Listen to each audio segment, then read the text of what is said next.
And welcome to iProtest. This is Donald Jeffries coming to you from just outside the swamp-infested Washington, D.C., as we do every Friday at this time.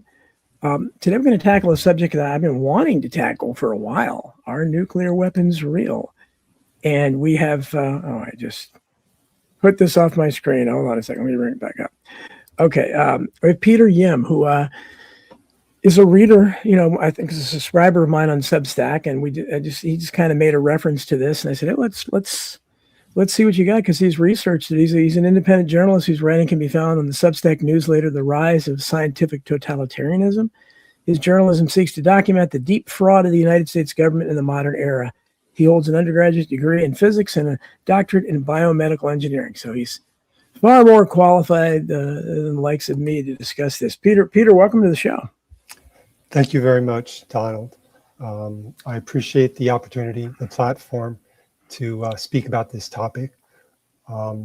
It's a very controversial topic, and Sure. I think most people steer clear of it. So I appreciate that. Well, that's what we're all about. But I want to let's just go back just a little bit. Were you, before you started talking about scientific totalitarianism and kind of going down these rabbit holes that we're all going down? Were you ever? I mean, you had those degrees, so I'm assuming you were kind of normal, so-called, at one point. I mean, did you have an epiphany, or at what point? And how did you get to the point where you're saying you're doubting nuclear weapons? Was there a gradual thing, or how explain that? Yeah, I was thinking about that. I was interested in the government policy during COVID, and I was surprised by their recommendation on ivermectin. I had been following that controversy pretty closely, and I thought of the NIH as almost family, really, because I worked there for a number of years, the National Institutes of Health, and I called them on the phone and asked them about that, and they told me I had to do a formal record request, and I made that record request. And at a certain point, it was, I remember it was a blizzard. The day was a blizzard. I came to realize they're evading the question as to whether there was a vote on the national recommendations on ivermectin. And it was shocking to me. I remember that day. It was a blizzard, and I paced down our street, which was, there were drifts many feet high. I walked continuously that entire day. And I remember late at night, I walked into the night, and at probably 2 a.m, the police, they came up behind me and asked me why I was walking on the road. And I said, it wasn't exactly this way, but I said, I think the government is lying to us. And they said, that went over real well. Yeah, sir, why don't you come with us? And I said, no, I'll be okay. I'm serious. But I'm saying that in a sort of comical way. But that was an epiphany to me. And as you say, it's a sort of a rabbit hole. One thing leads to another, and you start to see that everything is in doubt. So that's a way of starting the discussion. Yeah, and that's good. As I told you before the show started, I think my audience maybe has heard me. I say so many things, and I don't know whatever. I probably repeat myself over and over again. But I have mentioned this before when the subject came up, and already I can see in the chat there are people that are applauding this, because they don't think nuclear weapons exist either. And I told you, I'm sure most of the audience, if not all of them, probably is going to be with you on this. But when I wrote my novel, The Unreals, and I started writing that in like the 1980s when I was very young, and it wasn't published till 2007, but I know the line. I just had one of the characters, one of the ridiculous, I was coming up with outrageous things to say, and that was kind of in the back of my mind that, maybe there aren't nuclear weapons. Are these things real? Because they're always hanging over our head, and they never get used other than back when. And then mushroom cloud seems kind of dramatic, and that kind of thing. So I had one of the characters say there are no nuclear weapons. So I don't know anybody else who was saying it back then. So how did you get to? And you obviously have expertise in this area. So Is this what would be the theory? Again, they lie about everything, so we don't really need to come up with a great theory as to why they would lie, because they lie about everything. It seems like this would be probably a good thing to hang over people's head, that this is a this is the ultimate weapon. And as somebody who was very young coming in on the last phase of the baby boomers, I mean, I remember as a very little kid the Cuban Missile Crisis and building the makeshift shelter in my parents' basement. And I didn't know what that was, but I knew this is pretty much the end of the world. If this happens, we'll maybe be stuck in the basement eating food. And before that, in the 50s, was even worse. But there was a lot of fear there, duck and cover and all that stuff back in the day. So this has served their purpose. What are your thoughts first of all, from a scientific standpoint, which I can't do, but how did you come to this conclusion, and what do you think the reasoning is? What I said behind it. As far as why well, how I started to think about it, I was thinking about the Apollo missions, the missions to the moon, and I did come to the conclusion that was ridiculous. Sure. But it raised the question to me at the time why there was no criticism from the Russians, because they would have known immediately that they would have received all the transmissions or the lack of transmissions, and they would have known. And I wondered why they would have cooperated on the deception. That was a curiosity to me. Then on Substack, as a credit to Substack, I don't agree with everything on Substack or the way it's managed, but I did see somebody had posted a reference to a book by an academic named Michael Palmer. I think he was a chemistry professor, but also a physician.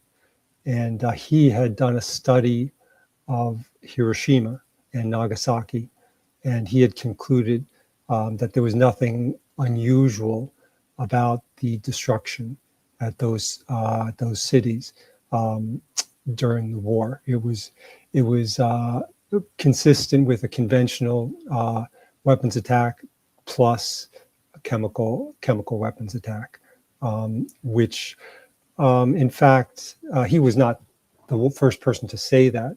There was actually a survey done at the end of the Second World War that was commissioned by the U.S. military, and it was done by, I guess it was a reserve member of the military, and his conclusion was that it was not a particularly, it may well have been a nuclear weapon, but it wasn't particularly strong. It was consistent with a conventional type of bomb.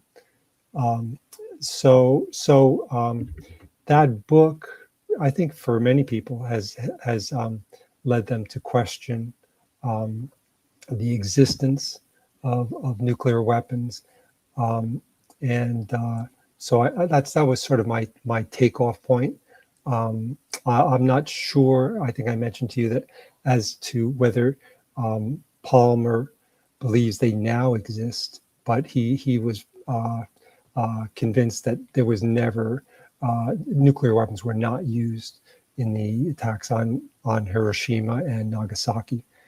And your other question was why I think this whole thing started. Like, if this is a hoax, why would the U.S. government have done this? There's the potential value of sort of having this threat to hang over people's heads. But that's a question. Why, like this is a risk also, that at this point, people will say, is our government legitimate? Like, let's be frank. They've been deceiving the people, not in a minor way, but this is a fundamental assumption of of our public policy. Like this is an entire war, the Cold War that went on for decades, was based on the assumption that nuclear weapons exist. And so there was definitely a risk. And so I don't really know the answer. Maybe it's just administrative incompetence that maybe there was a deception to begin with, and they didn't quite know how to call it off. But I don't know the answer to that. Well, how did this impact your career? I mean, I assume you were kind of in a related field, or did you? I mean, did this? I mean, assuming you let anybody know. I mean, for somebody like me, I'm a big mouth, so I was promulgating my conspiracy theories my entire working career, and people were amused by them. But did you say this openly to people, or ask colleagues, hey, I don't think these things could be fake, or just wonder how that was there any backlash? Well, at one point I was in academia. I was a professor at a medical school. I left that about almost 20 years ago. I've been a contractor to Department of Homeland Security, but it's been long since. That was over 10 years ago. And I've been in education more recently, and I never bring it up in the workplace, and rarely even outside the workplace. I'm not. I guess. I guess maybe I'm pretty controversial. Yeah, controversial, and I mean I just I avoid that controversy for maybe for right or for wrong, for better for worse. I avoid the interpersonal controversy. I do mention it to my family, and it does cause friction, but I don't seek interpersonal conflict. There's plenty of that out there. So you can see White Wolf on the screen there. If you see Hiroshima and Nagasaki were hit by directed energy weapons. I mean, we hear so much about this. Certainly in Hawaii, a lot of people think that was directed energy weapons. Something weird happened there. Is that something that's a possibility, or do you? I think there might be some people that think actually nothing happened. We saw, certainly scenes, footage that something happened in Japan, but it may have not been this. But I mean, what are your thoughts on that? Okay. Well, I think it is the theory of Michael Palmer, that it was basically due to the type of construction used in the Japanese cities at the time, which was that they were predominantly wooden structures, and so they were very vulnerable to fire. And so they observed this pattern of destruction in Tokyo and other cities where the city was razed to the ground. But nobody claims that Tokyo was bombed with a nuclear weapon. It's possible. I mean, it's all speculation, really, but that it was just, let's say, a large raid that involved incendiary devices.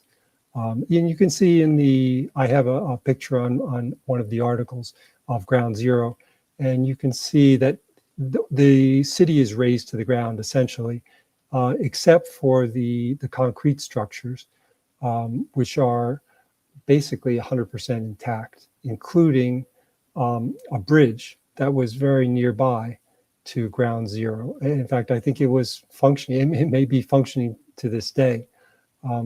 So I think that's one theory, is that there was a bombing, but it was probably to some extent conventional to the extent that it involved non-nuclear weapons. You see on the screen, Karen Carpenter says, what about Tesla type weapons? If there are no nukes, are there equally or more destructive weapons? Didn't Tesla claim to have invented a death ray or something? I've heard. Yeah. As far as the directed energy weapons or Tesla weapons, I don't really know anything. I've heard, there's suspicious aspects of these fires, that the temperatures are not consistent with just wooden fires, or even people have said things like that about the World Trade Center. I don't know about that. Well, to be honest, I'm suspicious that this is just the next nuclear weapon scare, but I don't really know much about that. Well, it's certainly, and that's why I'm kind of in the. I talk about fear porn all the time. I'm writing about I'll probably publish it tomorrow. So on Substack about these data centers and the AI, and there's so much fear about AI, and I think it is. But I mean, I'm not impressed with the AI that I see online or anywhere. I mean, it's just some of the videos, can be kind of convincing, but the audio, they make grammatical errors. They don't pronounce words correctly. They're very easy to detect audio wise. I mean, to me, anyhow. So I think maybe the AI thing is overblown. Is that part of this element? They want to use this fear. The AI is going to get you, and we have nuclear weapons hanging over our head. I mean, is that part of it? Yeah, like the AI, it's possible that is also being used to some extent to show the power of the establishment.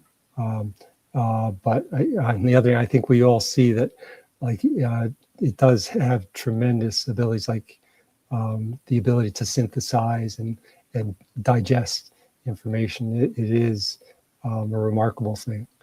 But no doubt, the domination and the keeping people impressed with the power of government, that seems to be a big goal of our government. So you say you probably don't discuss this with your colleagues and your family. I know how that is, and I think we're all pretty much the same way. Very few of our families support this. I can tell you, most of my family thinks I'm crazy, but they don't pay any attention to what I say. But do people know, like, you're putting yourself out there on Substack and elsewhere? Does anybody know that you're writing this? I mean, in terms of people that you know in real life, and are they saying, what are you writing this stuff for, or do they think you have a point?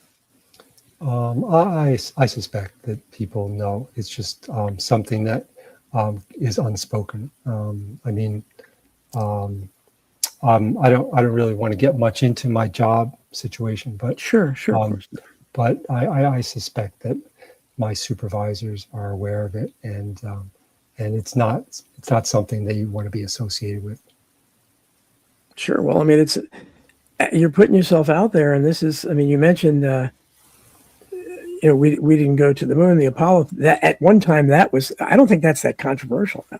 If you got flat earthers that go beyond that are way more controversial than that. But the moon hoax thing is, I don't know what the percentage is. I don't know if you're in the chat room and you think, well, you went to the moon, let me know, because I'm pretty sure pretty much everybody watching this show believes that. So, but is it that much of a stretch if they fake the entire space program? What it looks like.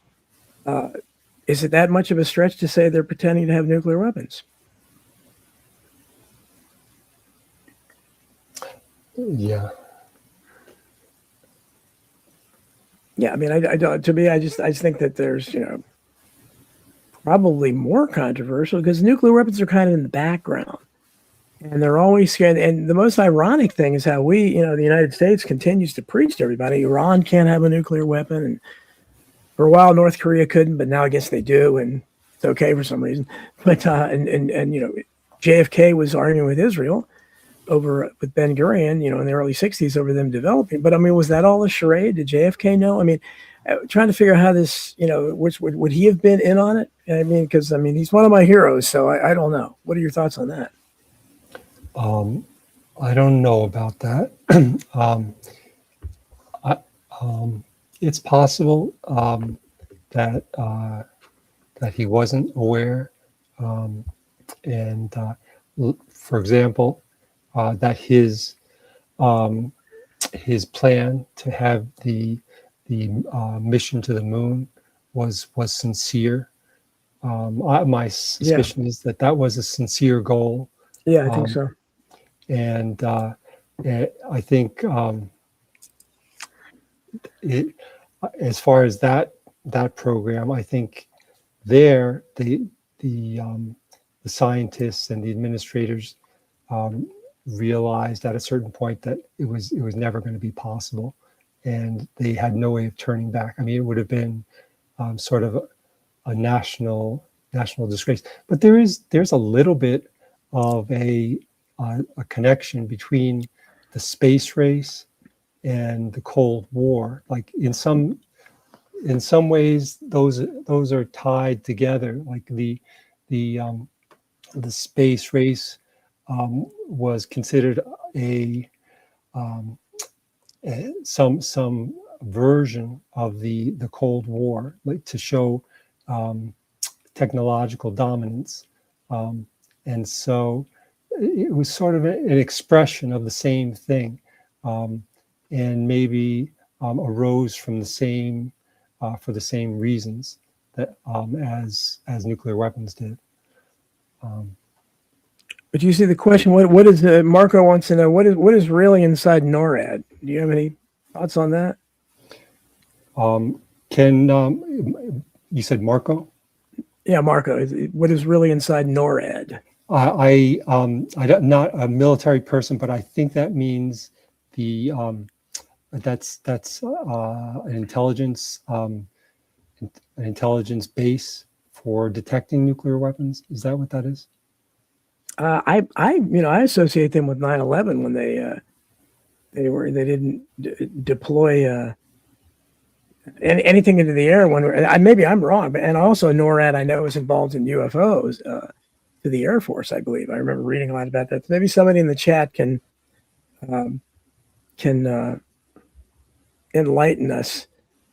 But I was going to say we'll start bringing people in a few minutes here in case. I'm sure they have questions. I would think they seem to have it, but in terms of, so this really hasn't. This is something you're doing on the side, and you're not really putting yourself out there totally like I have anyway, where I'm just ruined myself and I have no social credit score and I'm a hopeless thought criminal and that kind of thing. But you're kind of laying back a little bit, but so. You really don't have a way like to gauge any support you might have because you're not really bringing it up with people, correct? Yes, that's correct. I do get a little bit of feedback on my Substack articles, but not very much. So as far as what the level of sympathy for this view is, I would say I don't know, but I have a feeling it's very, very minimal. It's a tremendously sophisticated hoax, in my view. It involves the political system. I mean, literally, our international relations are centered on this question. Our relationship to Iran, supposedly, our relationship to China or to Russia and China. So it requires you to basically to disbelieve everything you believed. So I think it is. It's not very well. It's not believed by many. Well, that's right. Yeah, Paul says, "Isn't it air defense?" Yeah, I think it's north. It was. Yeah, I believe. I think the RAD of it is air defense. It's something, maybe reconnaissance air defense or something. But so yeah, it's definitely, and it was certainly front and center during 9/11 and the failure to do anything about that. But if you are ready, what we'll do is I'm going to put the because you said you're only going to be able to stay an hour. So yeah, you guys are familiar with this. Okay. Yeah, go ahead. You go ahead. What'd you say? Yeah, we talked a little bit about Hiroshima and Nagasaki, but there's more to it than just that.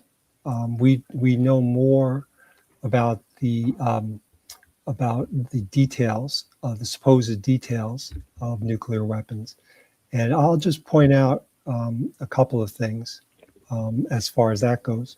One is that there's a general belief that there was a race to produce nuclear weapons in World War II. That in some sense, the fact that we bombed Hiroshima and Nagasaki with nuclear weapons, supposed nuclear weapons, was what clinched it for us. And once that happened, it was everything was off. But in fact, there never was a race. The Germans never had a nuclear weapons program. They were actually the ones who discovered the nuclear chain reaction, which is the basis of nuclear power. They chose not to try to make nuclear weapons. And in fact, one of the leaders of that their nuclear program was Werner Heisenberg, who was involved in the development of quantum mechanics. And his reaction to the bombing of Hiroshima, to the news of the bombing of Hiroshima, was that it cannot be nuclear weapons. And he later recanted, but the fact remains is that there definitely was not a German nuclear weapons program.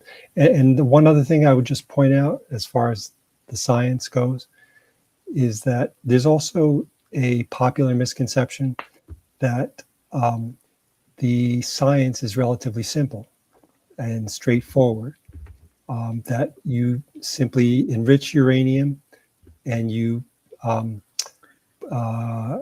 assemble a critical mass and you have an explosion. At one point, that may have been what the public was told, but at least since the 1990s, even the government concedes that that's not the way it happens.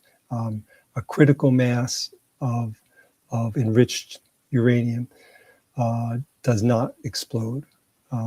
There are people who have given plausibility arguments for having twice the critical mass plus what they call a tamper. It's some basically steel surrounding it to prevent it from expanding.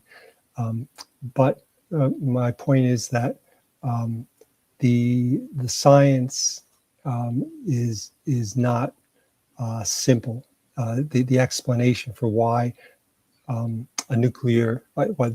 fissile material might explode is not understood by the public. There's no clear reason that has been given to the public for why the enriched uranium would explode. Okay. Well, what I'm going to do is I'm going to put the link in here, guys. You know the routine, so I'm putting the link to come into the studio. So we'd love to have you jump in and join the show. You don't have to be on video, but it's nice to see you guys. If you want to be on video, you can come on in audio as well. You don't have to turn your camera on. If you have any comments or questions for Peter Yim, he's only going to be able to say the first hour, so we could talk about other stuff if you want the second hour of the show. But if you want to have any questions on this or general stuff, we can talk about the space program as well. And because it's kind of a corollary issue here. I mean, it's the same kind of thing, and it goes along with the hoax element. And in terms of, so do you have questions about, like for instance, do you think any element of the space program was real? I mean, when Artemis 4 recently, I don't know if you read my Substack on that, but I mean, I kind of made my point clear. I thought it was ridiculous. Do you think any of this is real, or did they ever even have a space program? Maybe unmanned satellites. I think that's, we all make use of that on a daily basis for communications, for GPS and for images.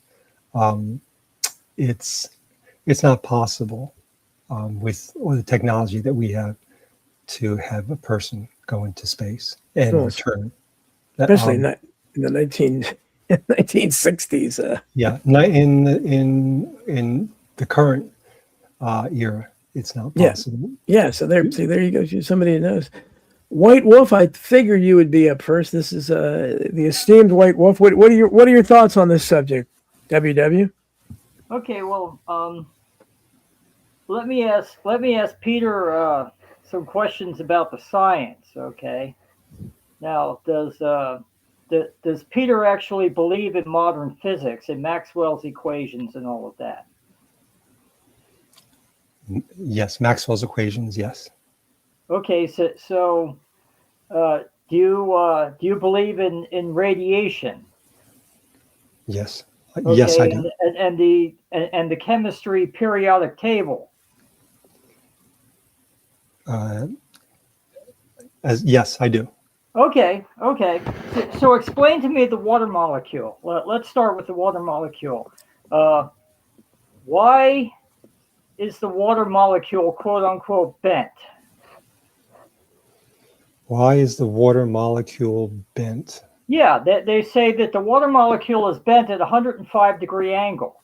Okay, why isn't the carbon dioxide molecule bent at a 105-degree angle? Why isn't the cyanide molecule bent? Why isn't the ammonium molecule bent? Why is it just water? What's special about water?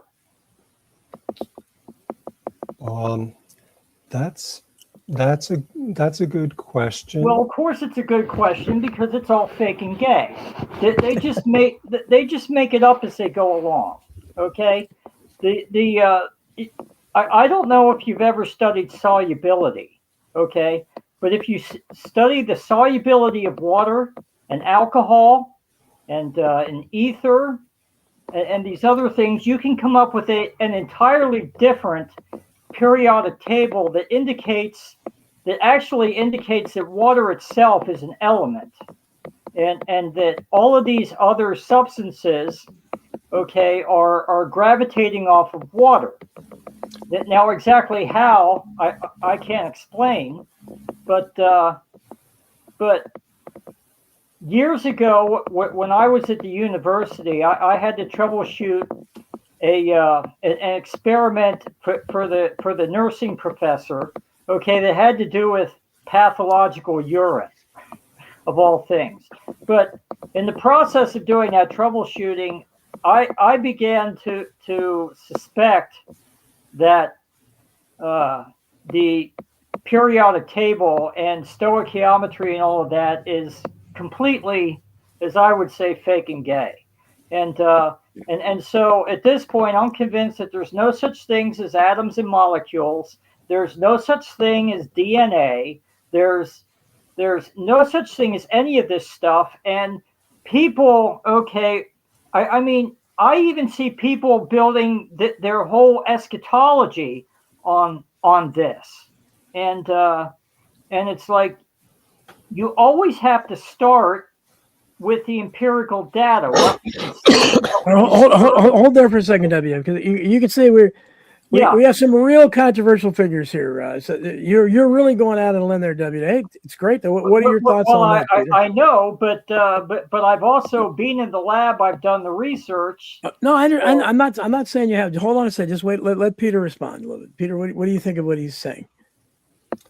Well, in the spirit of free speech, I respect your questioning, but as far as whether water is a molecule, I'm not a chemist. I don't have the experiments at my fingertips, but I know, if you apply the right electrical conditions to water, you do see evidence of the decomposition of the water. Well, how do you know the water's decomposing?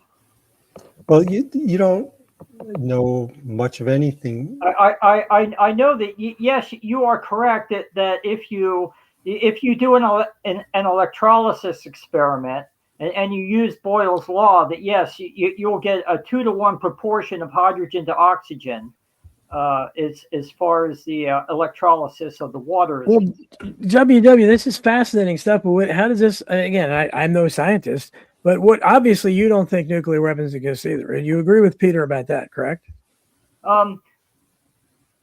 I don't know if the potential to trigger a nuclear explosion, okay, I think that exists.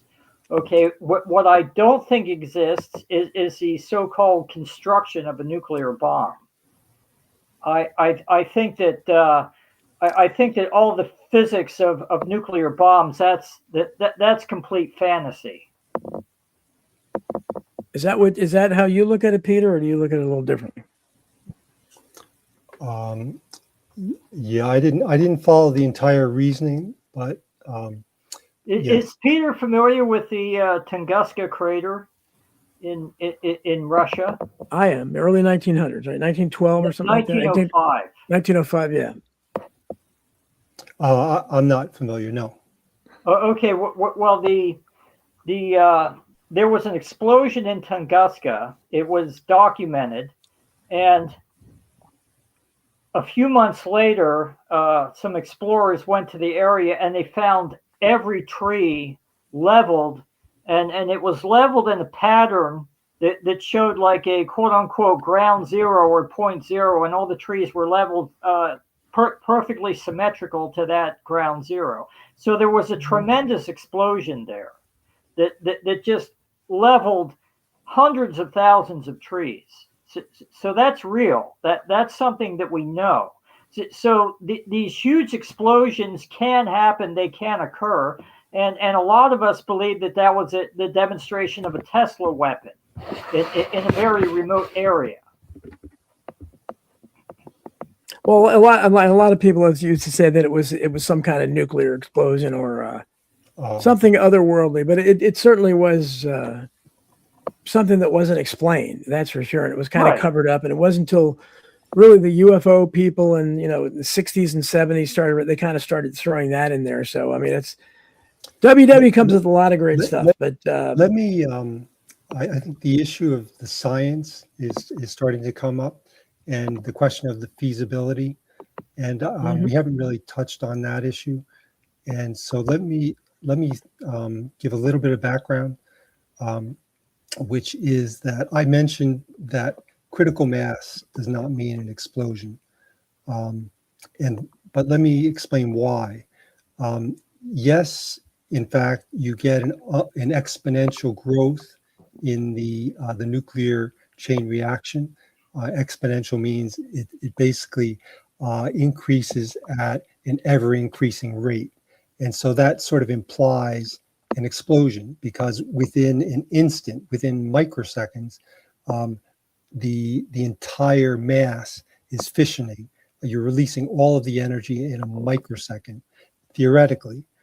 But the physics also says that any object or most objects expand when they're heated, and they in fact expand extremely quickly. And so the question that has come up, it's never been addressed in the scientific literature in a robust way. But the real scientific question about nuclear weapons is exactly that: is it possible to have a nuclear chain reaction with exponential growth?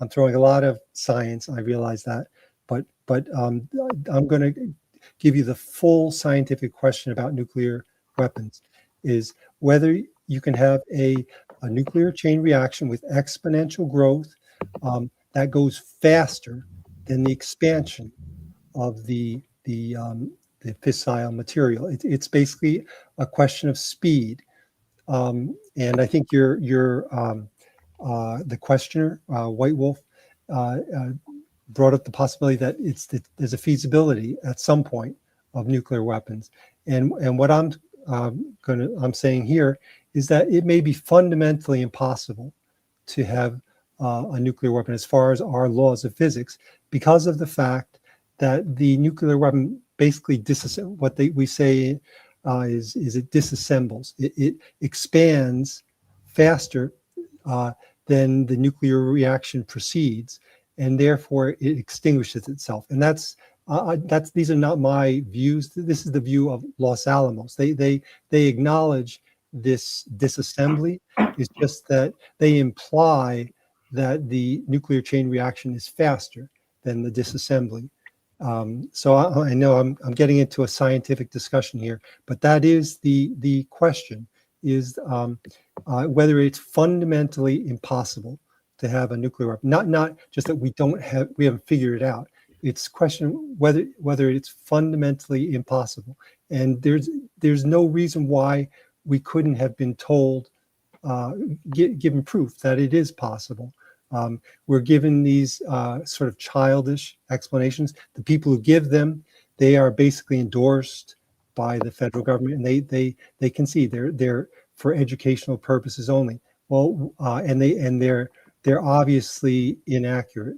They acknowledge that. They say this is just to educate the public, but in reality, there's no that issue has never been addressed publicly, is whether it's fundamentally impossible to have a nuclear explosion.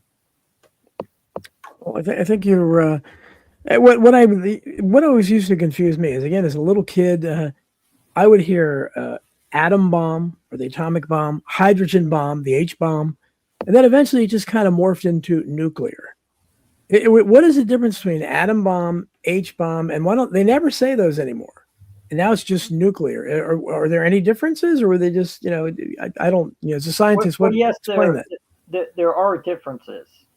Okay. Now, if you want to, now the one I'm most familiar with is uranium-235. Theoretically, so they say, when you smash it, uranium-235 atom, the atom throws off 3 neutrons that also act as atom smashers. So basically, you have an exponential chain reaction. WW, hold on a second, because you're going to have more time to talk after Peter. Peter, I want Peter to answer my question: what the differences are between those three, and wasn't it what did we drop on supposedly on Japan? Was it the H bomb or the A? What was it? You're right. There's a certain vagueness, and there are basically 3 different types of nuclear weapons.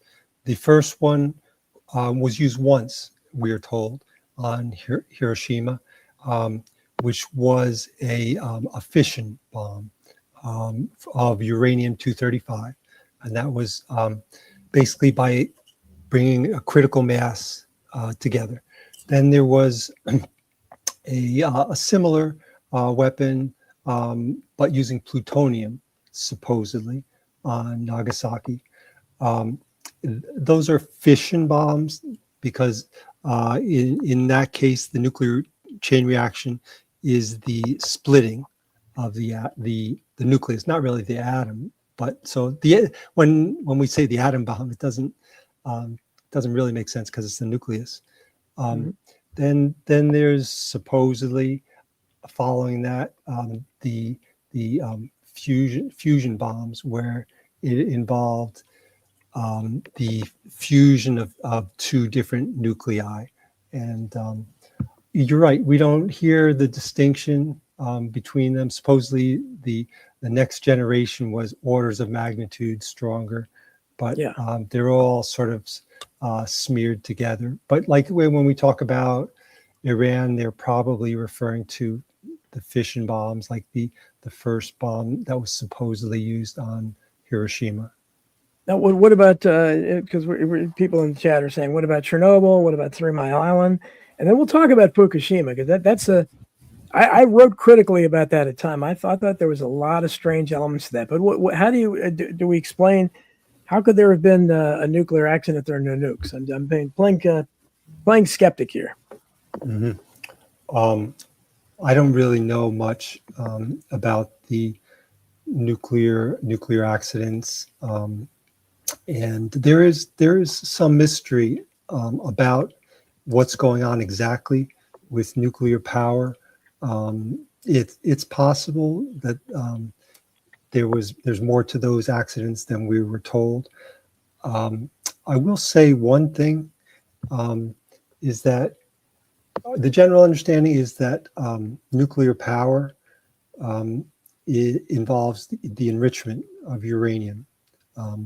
We're told typically that it's enriched by about a factor of 5. In other words, the relative proportion of uranium-235 is increased for technical reasons by exactly the same process that's used for nuclear weapons.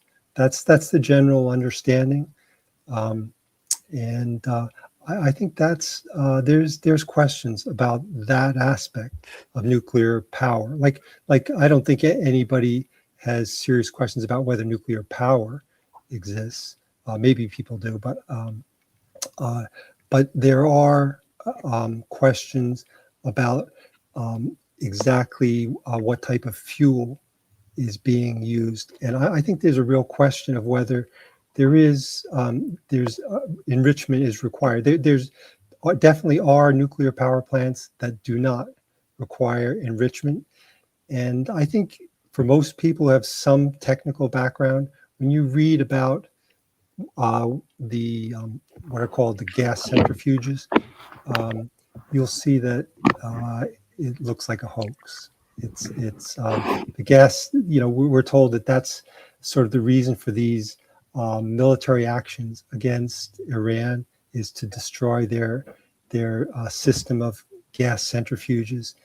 But we actually do have some details about what exactly a gas centrifuge supposedly is. That there actually is a patent that was issued in the 1950s, and it doesn't hold water. It doesn't make sense. I mean, there's a little bit of physics to it, but the whole idea of the gas centrifuges, it's never been explained. It's suspect. So as far as whether the accidents were real, it's quite possible. I think that there was an element of that there was deception there. I think also these plants, like they designed these plants fairly carefully, and there's sort of inherent safeguards that are built in. The nuclear material itself is designed to be self-limiting. Like as it heats up, it slows the reaction down inherently. Like it doesn't require a person usually to press a button to say slow down or some motor to slow it down. Like they're built to be inherently self-limiting. So to that extent, I think there's a question about what's going on. Also, I've read that like there wasn't really that much human injury or mortality from the Chernobyl accident. It's just what I read, but I don't really know much about that. So so basically your premise is that nuclear power is real, nuclear reactors are real. You just are skeptical that they have these giant bombs, and I think because people are. I thought we'd have more people believing they were fake, and that you guys are letting me down. I thought everything was fake, but there's some people actually that believe in it. But so there is a distinction there, obviously, between. So you could obviously have a nuclear accident, you could have a nuclear leak. That doesn't necessarily mean they're nuclear weapons, correct? That's correct. The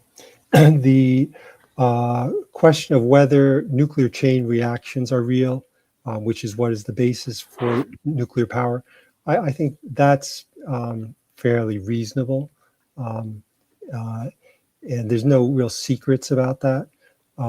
But to extend that to whether there can be an explosion, that's a whole other question. Just because there's energy that is stored in this nuclear material does not mean it can be released in a microsecond. That's a huge jump of, of technology. So yes, nuclear power and nuclear weapons are very different questions. White Wolf, do you have any brief comments? That you can stay on, but Peter's going to have to leave in a few minutes. I want to make sure I give him plenty of time. What are your thoughts on what we talked about? All right. Quite a few years back, I saw a video on the explosion of the 85 megaton Tsar bomb in a remote region of Russia. I guess Peter thinks that video is completely fake and gay, or You know, I don't really know about the explosion you're talking about. I vaguely have heard about it, but I don't know any details. so you've never seen that video of the Tsar bomb being blown up in a remote region of Russia. I think it was the Kamchatka region. But that video is quite old. I first watched that video back in the early 90s, I think. No, I've never seen it. Okay. Yeah, I mean, again, we got to make sure this obviously this is, you know, we could and the reason why Peter or anybody else would look at, I mean, look, I got to have a show on that. You know, one conspiracy theory I don't understand at all is the theory that everybody's a tranny. And I got lots of people that read me all the time that believe that. And so they'll tell me that every sexy woman is really a guy. So, I mean, you know, that makes no sense to me, but okay, I want to have somebody on eventually to explain it. But why you get all this speculation, everything is because we're being lied to all the time. So when we look at and I tell you, my initial skepticism about nuclear weapons is the mushroom cloud. I don't know. It just looks theatrical to me. And I don't know why it would have that particular look in terms of mushroom cloud. Peter, am I wrong to look at that? Because I look at that, it just seems so dramatic and Hollywoodish. I don't know. So, okay, I know it's a nuclear explosion because of the mushroom cloud. Why would there be a mushroom cloud? Yes, that's a good question. No, I don't. I think there probably are mushroom clouds from explosions, but I don't think that anyone has claimed that it's unique to nuclear weapons. Like a large conventional explosive could produce that type of formation, but yeah, but there's a lot of suspect aspects to nuclear weapons. What do you think of the mushroom cloud, WW? Am I wrong to be suspicious of that? Well, if you drop a fairly good-sized rock in a muddy pond, you'll get a mushroom cloud. So they definitely exist. I don't know exactly the physics behind mushroom clouds, but I know I've seen them. Well, I think the particles would come up. I see what you're saying, but the ones we've seen, especially what was that movie? Came out in the 80s, but it was about. It showed all the training films from the 50s, and I loved it. As you know, the duck and cover and all, making fun of it, basically the Cold War, and just the mushroom clouds that you see in those, it just looks so perfect. I understand how, yeah, when you put something in water, it's going to spring out maybe in a circular pattern, but not like that, where the everything gathers together in that perfect shape. I don't think, but again, maybe it's just me. I'm skeptical of everything, but. Yeah, well, some of those mushroom clouds looked pretty. I'll agree, they look pretty dramatic and pretty out there. Fake and gay, right? That's what you'd say. Yeah, just the long spiral column going up, and the mushroom cloud way at the top of that column. Yeah, that's kind of hard to explain. Yeah, exactly. So, Peter, you only have a few minutes before you have to go. I want to make sure you get to say, did we leave anything out or anything else anything you want to discuss about this? The Atomic Cafe. Yes, that's it. Thank you, Ron. That was the Atomic Cafe thing. That was what I was thinking. I'm sorry. Go ahead. I guess I would just conclude that my goal is to make the point that the existence of nuclear weapons is controversial. It's hard to explain away some of the facts, such as the fact that buildings were intact basically at ground zero in Hiroshima, and also that the injuries that people had could have been caused by chemical weapons, and maybe more importantly, that the science of nuclear weapons, including how a nuclear explosion could happen or how nuclear material can be enriched, that's never been explained to the public. Of course, the explanation is that everything is a national security secret. But on the other hand, we don't have to believe things. You can claim that things are national security secrets, but that doesn't mean that we have to believe them. Like, if you want us to believe that these exist, then you're going to have to do better than that. So I don't think it's debatable that there is a debate. And to deny that there is a debate, there's no basis for that. There is a debate. It is controversial.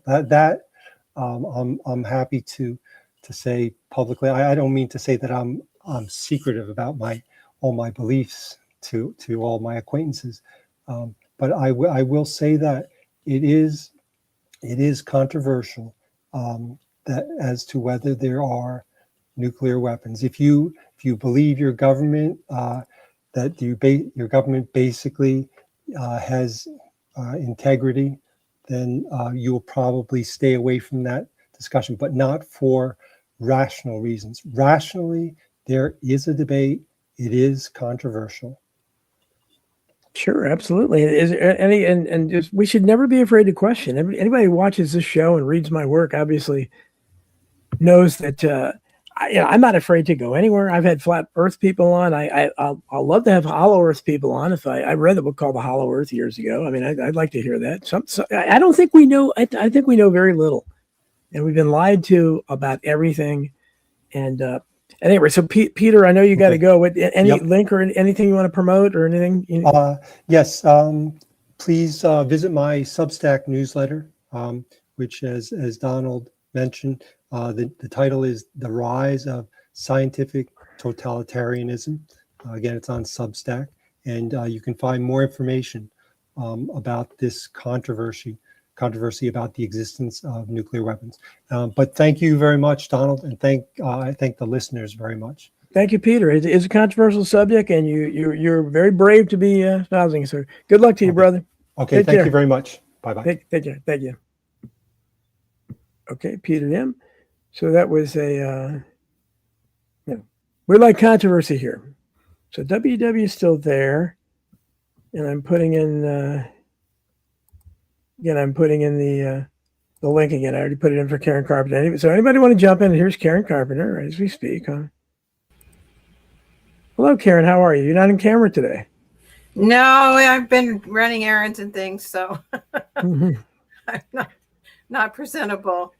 I had a question for you, and I wanted to ask you last week, but you had Dr. Shiva on, so yeah, I don't think it would have been off topic. But yeah. I was curious about the Freddie Prinze story that you've heard of the connections with the MK Ultra counselor or psychologist, whatever that psychiatric worker, and then the JFK connection, of course.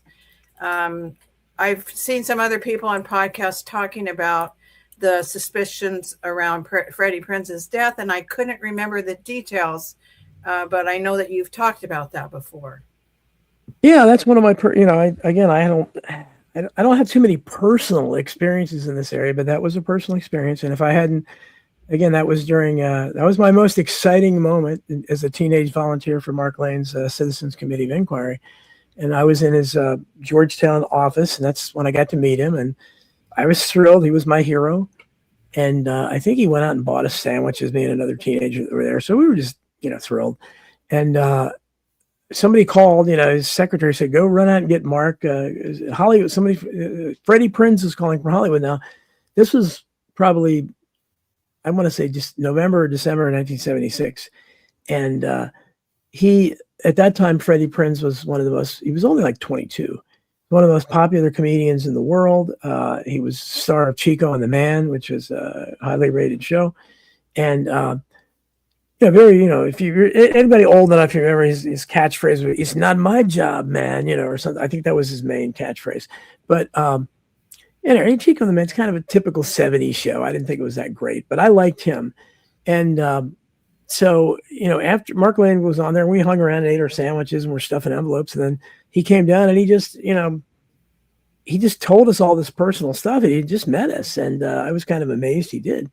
But he talked about how obsessed Freddie Prinz was with the JFK assassination, that he was calling him all the time, and that he was spending most of his time watching his own bootleg copy of the Zapruder film with Tony Orlando, who was his real life best friend. If you remember him, Tony Orlando and Don. Yeah, they were best friends in real life. And Tony Orlando's life kind of unraveled later, too. And I wondered about the connection. But so, I just thought, okay, that's cool. And he said Freddie Prinz was trying to get up funds for a telethon to put out in Hollywood. Back then, telethons were still big. If you remember Jerry Lewis and some of the others. And they anticipated what the so-called liberal media would do when the House Select Committee on Assassinations was finally formed. That's what we were lobbying and trying to get done. They were formed shortly after that. And that was the mantra from the Washington Post and all the other press, is that, for the first time in their lives, they were concerned about tax dollars. And they were, how much this was costing. This is waste of money, frivolous stuff. And so that would have mitigated against that, because, it would have raised funds for it. But as he said, these Hollywood activists, he couldn't get anybody interested. And he was a little frustrated that he couldn't get anybody interested, because this, Hollywood's supposedly politically aware. And I guess Freddie was discovering, things aren't what they are. But so it was, I think my father died in late February 77. And I think Freddie Prinz died in late January 77. It was right before that. I remember that time period very well. And when he died, kind of a light bulb went off in my head, because they said he killed himself. And so but if I had not been there that day, I would have had no knowledge or no reason for me to connect Freddie Prinz to the Kennedy assassination. Now, John Barber would later tell me, my friend, that he interviewed him and he knew about it. I didn't know anybody else that did. But what was very revealing and really opened my eyes, again, I was really young. I was a teenager. They had one of those made-for-TV movies that used to be all the rage back in the final days of Freddie Prinz or something, a typical, sensationalist thing where they stressed the cocaine. They stressed how out of control he was and be waving guns around, that kind of thing. But I know for a fact that, that at the end, in those days, the last days of Freddie Prinz, he was sitting watching the Zapruder film over and over again and was obsessed with the subject and wanted to put on a telethon. And the JFK assassination was not mentioned in that movie. And that really opened my eyes. I thought, oh, wow. And I started realizing, man, they just lie about everything. And it wasn't until later when I realized that, what happens to people in Hollywood. They do this because it wasn't until after American Memory Hole was published that I found a note from Dick Gregory somewhere online where he talked about getting a phone call from John Belushi the night before before he died, and saying that I need to talk to Mark Lane really bad. And then I found out he was obsessed with the JFK assassination. Belushi was, and like I was. Again, nobody that if you read that book Wired, sensationalist book by former Office of Naval Investigator Agent Bob Woodward, who was an asset, ONI. there's not a mention of the JFK assassination in there. And again, we know for a fact Dan Aykroyd's mentioned in his book on Saturday Night Live that one of Belushi's good friends was Jim Garrison. So he was obsessed with this. Apparently, he talked about it all the time, but they just didn't mention it. And I'm sure maybe he tried to get references to it on Saturday Night Live, and they said no, because they weren't going to touch that subject. None of the media was. So there's another example of that. Somebody that, okay, and his death was very strange. I don't know what happened. Dick Greger wasn't the only one that questioned that. I questioned it. And I tend to think a lot of these guys, him and Freddie Prinze both, might not possibly been quite as out of control in terms of drug usage as they painted it as, because they didn't want to talk about the thing they were obsessed with. And then we know Salminio from Rebel Without a Cause. I mean, I knew that before he was stabbed to death. It happens all the time, right, in Hollywood. And Sal had gone on Tonight Show at one point and said the Warren Commission is bullshit. Wow. And the Warren Report is bullshit. And he also was set to play an Orson Welles movie, which was strangely never filmed, about the RFK assassination. And Mineo, if you saw him, he looked a lot like Sirhan Sirhan. He was going to play Sirhan Sirhan. So these are just ones I know. And I just kind of, when I hear about these, I just assume. I mean, I don't know anything about, what's the guy's name? God, I'm getting terrible, but Full House, the guy that died, the main star there. God, I can't believe I can't think of it, but he died very strange. What was his name? Bob Saget? Yes, Bob Saget. But his death was exceedingly strange. If you read about it, he was hit on the head, but it was a typical kind of death that I would have covered on Barred Fame, but it happened afterwards. But I don't know for anything about that. But when I saw that, I started thinking, is it another JFK assassination thing, or maybe 9/11? I don't know.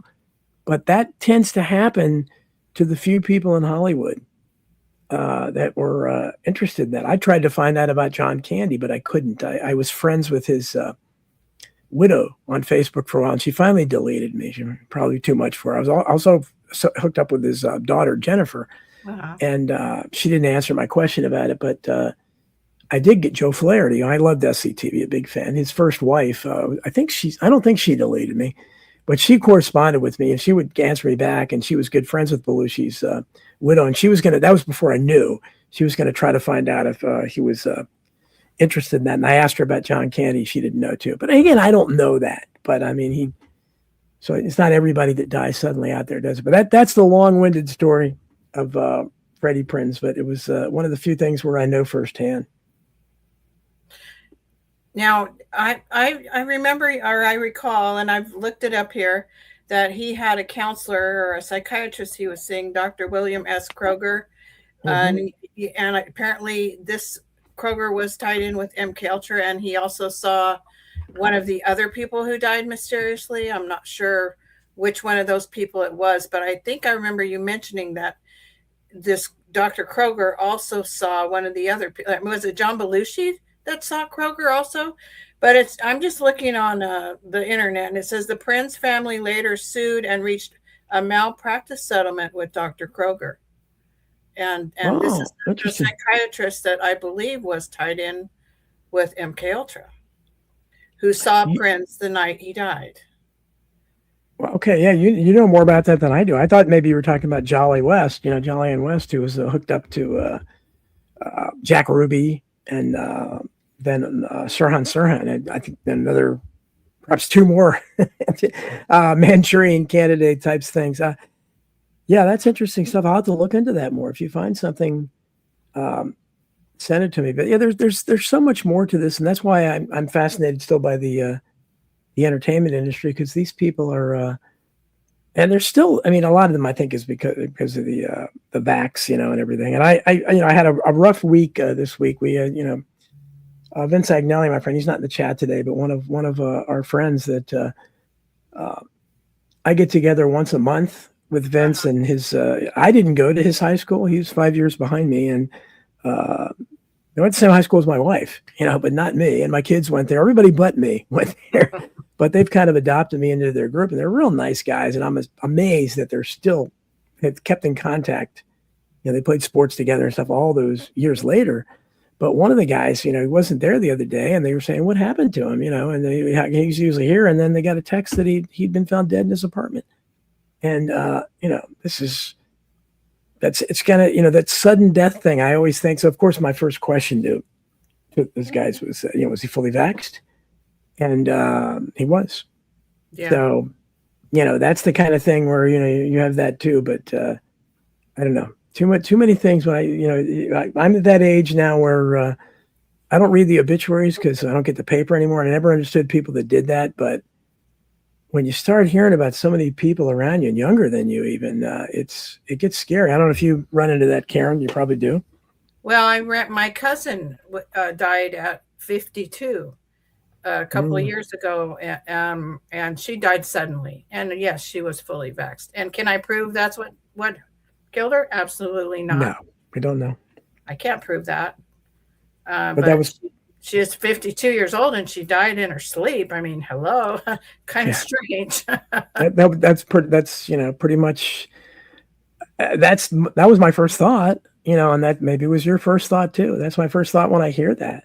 Yeah. And so it's so as you can tell, I mean, that's probably the book that I'm most disappointed in terms of not selling more is On Borrowed Fame, because it's the closest thing I have, that and Bullyocracy, to normal material where I don't necessarily have to be embarrassed to talk about it. And I don't know why more people haven't bought it. It's very maybe it's too expensive. I don't know, but I'm proud of it. And like I said, lots of great anecdotes in there like that.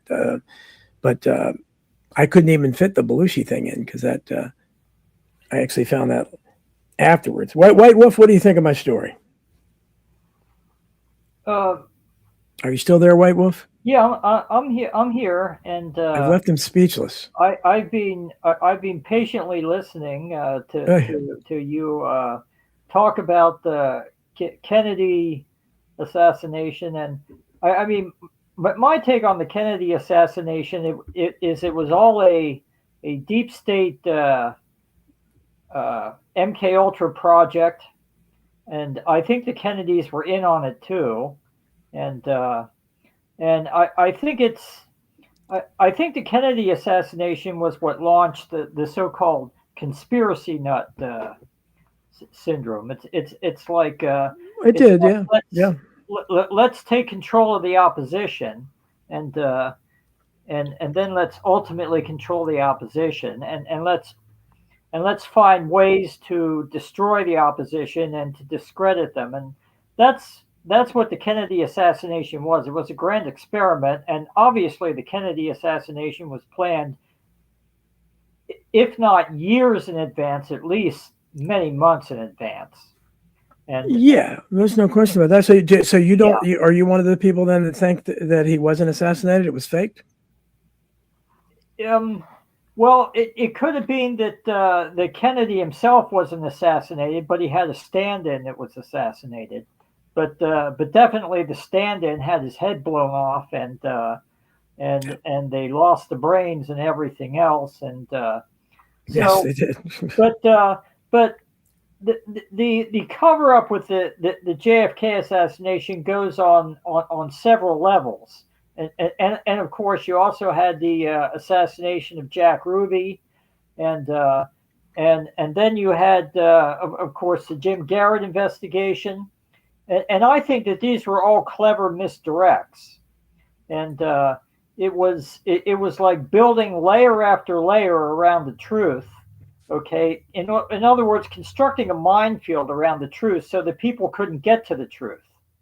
And now they learned from that, and they did the same thing as far as 9/11 was concerned. Now we got the Canadian trucker, Harvey Ham, who's not trucking. He's still recuperating. How you doing, brother? But I just wanted to throw in one fact real fast. I've been reading David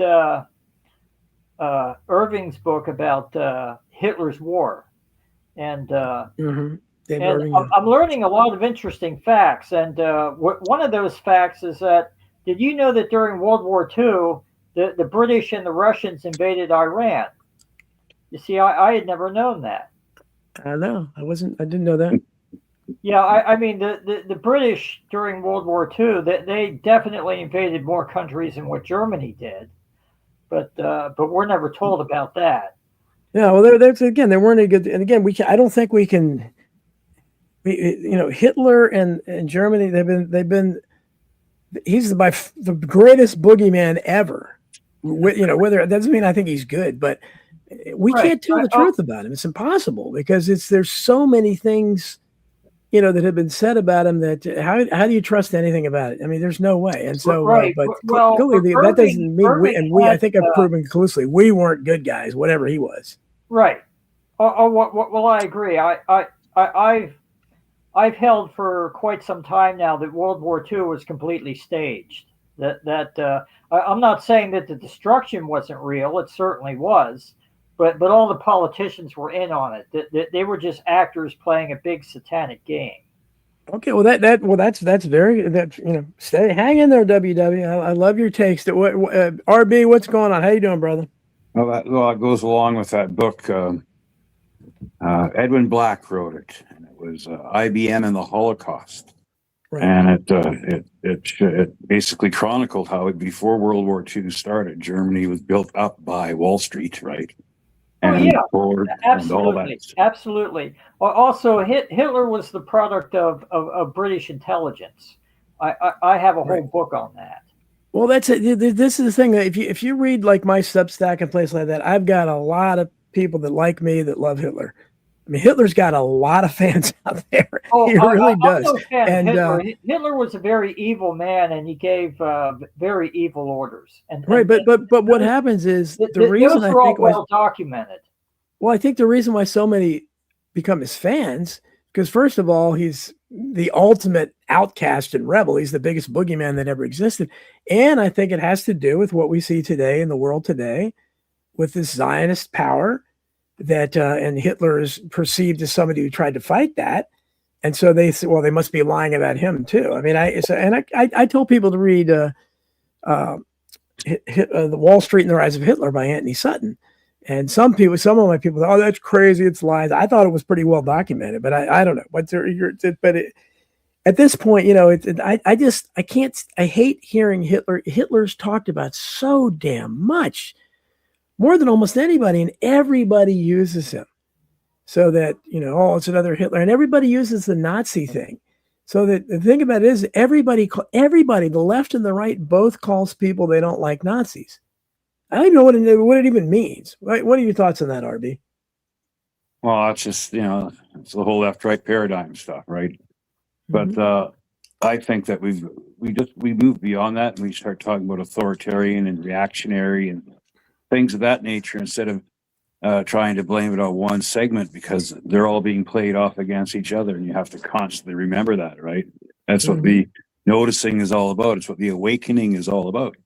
Is we're noticing and now we're awakening. Now let's not repeat the mistakes in the past. Remember, you got to learn from history if you don't want to repeat it. So we've been here before. This has happened before, right? History doesn't repeat, but it often rhymes, and that's what's happening right now. We've been here before. We can see this reactionary backlash happening, Don. We've talked about it. It's coming. Now, who's going to be in control of it? Is it going to be technocratic fascists, or is it going to be religious fanatics? I mean, it's coming one way or the other. And the thing is, can we get by it? Because it's going to get worse before it gets better. But what comes out the other end? I know we talked to E. Michael Jones, who thought it could be a new awakening and a new republic and all that stuff. But could easily go some sideways into Hitlerian, Stalinian, Pol Pot, Chairman Mao. Sure. You've got that could easily happen. Well, if you look at, again, I don't look at any, because I think we're lied to about everything. But apparently, World War I. I mean, we know there was a Treaty of Versailles. We know that it was unprecedented to try to basically fine the losers of a war, and so they charged Germany reparations. Most people don't realize Germany didn't stop paying reparations from World War I until 2010. So they extorted them for all that time for losing a war. So if Hitler had been organic, and I'm dubious that any of these things are organic. I would love to think they're grassroots. I just don't believe it. But Hitler was supposedly guys rising the beer halls, and he was saying what everyone felt. Germany's Great Depression was way worse than ours. They were completely devastated, and he was responding to that, and he was pointing out. I don't know how often he said it, probably not as much as they say, but he was pointing out all the Jewish figures that were prominent in entertainment, news, and blaming it on them. And he had a receptive audience because they were devastating. And then when he got in power, he actually, the first 5 or 6 years, he did great things for Germany. He built the Autobahn, he revived the economy. Until the point he invaded Poland, he would have probably been still considered Germany's greatest leader. But, was he ever legitimate? I don't think so, but I don't know what you guys think of that. Well, all I can think of that after Hitler's rise to power, I mean, horrible things happened. Concentration camps. I mean, first they came for the trade unionists, all that stuff. So you got to remember there was a horrible thing, but he was never he was not organic. He was picked out by that one secret society, the Thule Society. He was picked out, Yes, groomed by army officers to be the monster he became. Then they lost control of him supposedly, but everything they wanted, they got out of that war. Jim Mars writes about this in The Rise of the Fourth Reich. Nazi Germany didn't lose World War II. They just switched countries. Now the Fourth Reich is the United States of America. Well, Hitler was a Zionist, wasn't he? Didn't Hitler want them to go to Palestine? I mean, that's what I understand. He wanted the. No, Hitler did not want them to go to Palestine. He wanted them to go to Madagascar. But the British invaded Madagascar and took that from the Vichy France, and that destroyed that option. Okay. So, Karen, what do you think about what we're saying? You got any thoughts on this? Well, I just always go back to Operation Paperclip and to that time period as being key to understand, to have some kind of clue about what's going on now. And I think that Hitler definitely was not organic, and that the people that we see bloviating on the world stage at this point also are not organic. And I think that, these events don't happen in isolation, and that there are threads that go, way back into history, and you know them better than I do. I was going to ask if you've ever, and then I'll take my leave, but if you've ever considered or attempted to have Sean Stone or Charlie Sheen on. They both seem pretty aware of the Kennedy situation, et cetera. Well, I doubt I could get Charlie Sheen. Sean Stone I have had on. I know Sean Stone. He came to Washington, D.C., I don't know, maybe 7-8 years ago, whatever. We had lunch together at the Hamilton fancy restaurant there. A very nice guy. I gave him copies of The Unreals and I think Hidden History for his father.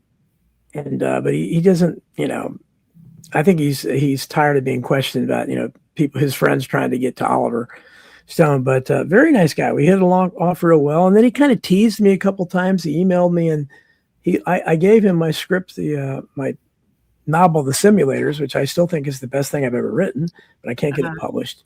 And he loved it. And he said he was going to talk to the director who's a friend of his that directed the film Lawnmower Man. I think that's his most famous film, but nothing ever came of that. And then he would. That's it. But I discovered, just knowing these few people that are in Hollywood, that's what happens in Hollywood. They're always kind of putting things out there and nothing ever happens, or most of the time. And so he was saying, like, hey, I got a great idea for a TV series you and I could do. Next time I come to Washington, well, I never heard anything about it. Right. And I was on his RT show a couple times. When the RT studios were in DC, I was on his show a couple times, and I was on Jesse Ventura's show a couple times. So those studios have been obliterated and RT's outlawed, I guess. I don't even know if you can find my interviews for that. They might have gotten rid of that.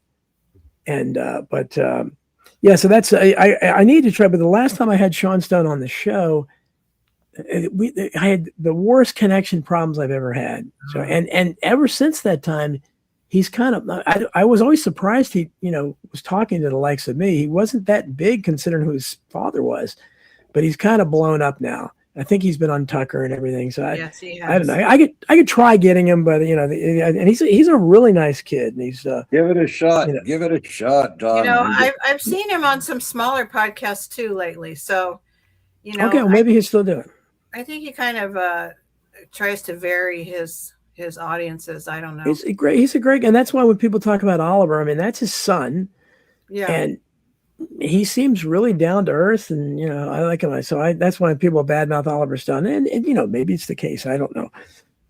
Say, well, he raised him, Yeah. and Sean seems like a pretty good guy, and thanks Angel Blue. She's saying a lot of nice things in the chat, and so is Robin Lee. I appreciate that.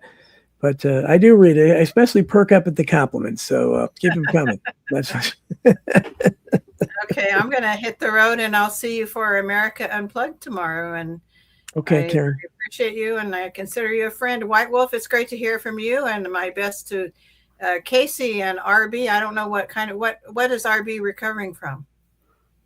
I don't know, RB. How much information you want to give out? Okay, well, just say we just say it's a surgical procedure that happens where the sun doesn't shine. Yeah. Okay. Well, Mike, I'm glad you're improving. Yeah. Getting a little better every day. That's great. That's great to hear. All right. Take care, everybody. Thanks, Karen. I appreciate it. RB, you were when last I saw you, you were under the influence of EBTs. I was recovering from my surgery. My last show, I overdid it with the painkillers a bit, and so I kind of petered out at the end. But yeah, so that's what's happening with me lately. But other than that, everything else is going good, and we're going to be doing a show tonight, tomorrow, me and you, Don. It's going to be called the Noticing and the Awakening, and we'll be exploring this theme of this. But I think it's so important right now that people realize that what's coming down the pike, if you really look at it through the historical lens, it's the same thing that's happened before. It seems to happen over and over again. These points it's of going to be history. much worse this time. Much worse. That these points of history convene, and you can sense it coming. And if you're a student of history, you can see it coming. Now, what do we do that we know that it's coming? The trouble is trying to awaken people to it, because right now there's still too many people that are comfortable in the paradigm, and things have to hit rock bottom before they get better. And until the upper middle class really starts suffering, like then all bets are off, because when you have nothing left to lose, there's nothing left to lose. It could get ugly, but can we control it this time? That's the thing, Don. Well, and the thing about it is that we're, and I said before, is that you've got an unprecedented situation in the country before, because really Trump represented a sea change, because it's the first time where we had somebody that was given that kind of media attention and was given a chance to win and ended up winning, that was saying the things he was saying. Those things were forbidden. Nobody talked about that stuff before. And of course, he didn't mean any of them, as it turned out, but he got a lot. He got 50, 70 million people excited, and you can't let the genie out of the bottle like that. Trump, just the fact that, as ridiculous as he is and everything, he served a purpose, and now everybody understands fake news. I mean, everybody defines it differently, but it is fake. We don't have a free press.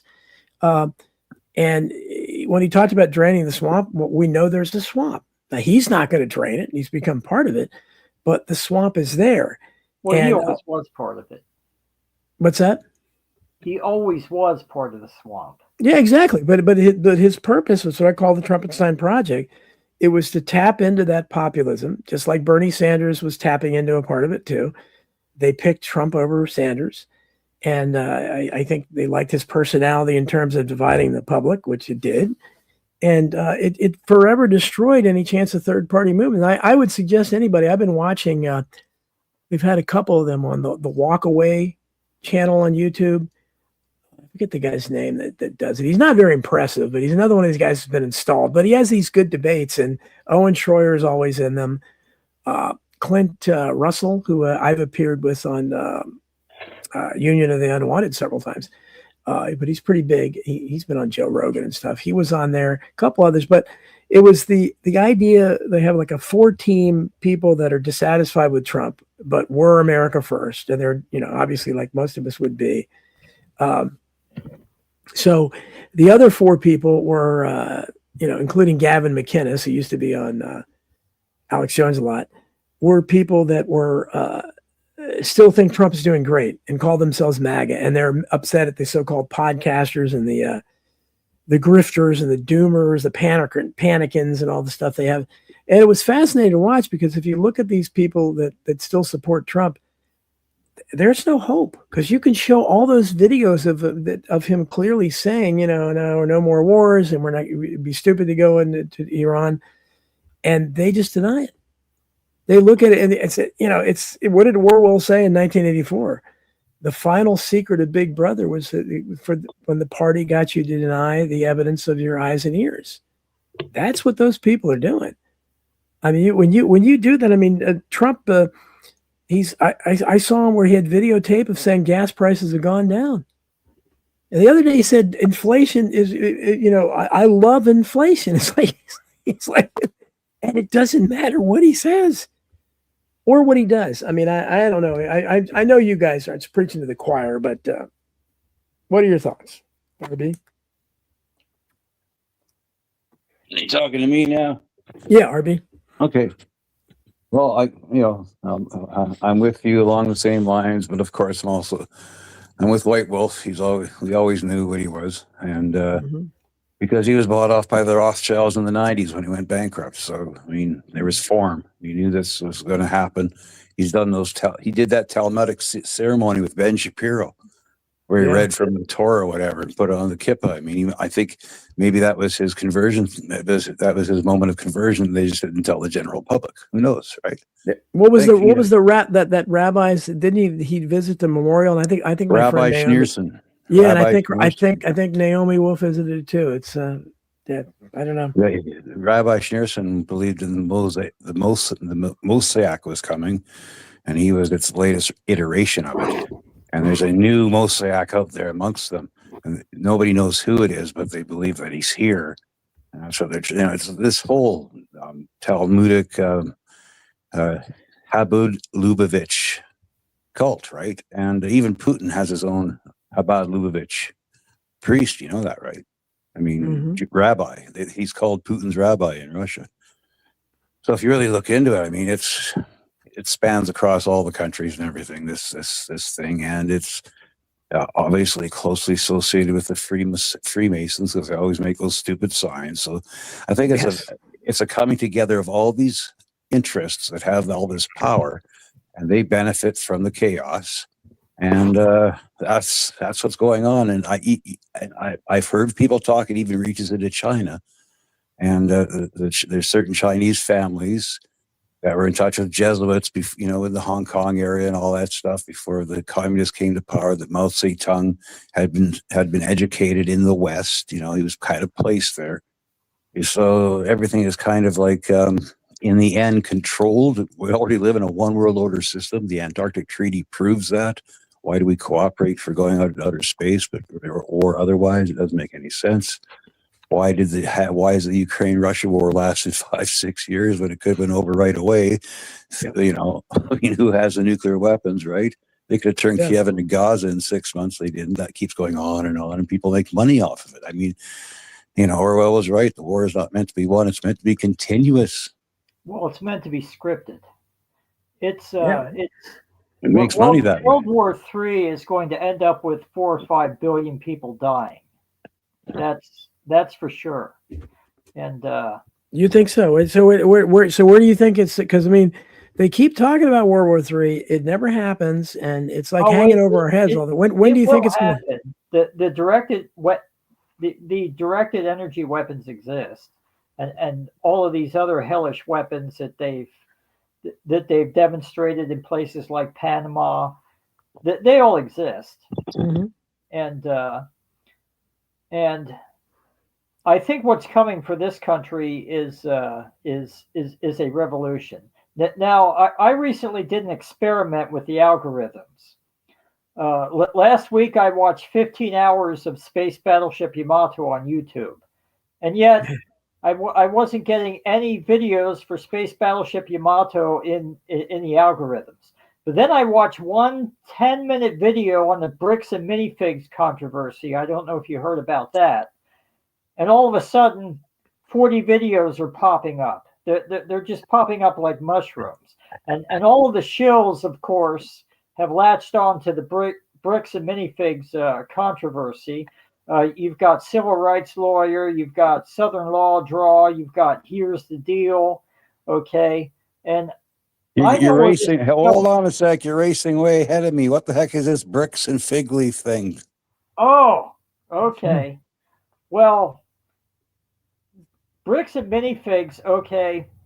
To make a long story short, you had this character called Reckless Ben who was trying to do justice for a man who had his $200,000 Star Wars Lego collection stolen by a franchise. And the cops in Utah were colluding with the franchise owner in order to get Reckless Ben arrested and tossed in jail. And eventually Reckless Ben fled to Mexico. Okay, it's a very long story. I made it very short. It's very interesting. It's something that Don would like, and I'm surprised he hadn't heard anything about it. No, I've got a lot of stuff I haven't heard that you've heard. WW, you're unique, that's for sure. I just are you still tell RB? Are you still? What did you say that when you were on the show a long time that you live off $8 a month or something? Did I get that right? Yeah, basically. No, I mean, there you go, RB. There's the wonder of the world. He's living off 8. I don't know how that's possible, but no, I'm very blessed. You need a roommate, White Wolf. Yeah, you can come down anytime. Awesome. There we go. I got an escape hatch, Steffi. You just have to get across the border. That's going to be a problem. Well, not really. Not the Canadian border. I mean, if you know where you're going out in the woods, you can cross it. Well, WW is in parts unknown. I'm not sure. He's close to the Amish, I think. Don't you have some kind of arrangement with the Amish or something? Oh yeah, I get eggs from the Amish and I get vegetables from the Amish. That's a secret. There you go. And they're the salt of the earth. They're probably the best people on earth, the Amish. Yeah, I wire up. They seem to. Is that what you found, WW? They don't seem to have any kind of moral irregularity. They don't seem. They seem to be moral in principle. The Amish have their problems, and the Amish have their pederast networks. Don't tell me that. Really, you're kidding. They're just the Catholic Church. There's also a huge Mennonite mob that transverts from Mexico to America up here to Saskatchewan. I've met Saskatchewan Mennonites named Jose, and they have a furniture type business, right? And they also run drugs from Mexico up to Canada. I see. Can't get away from it. Boy, that's no, you can't get away from it. The whole world is interconnected, and the whole world is corrupt.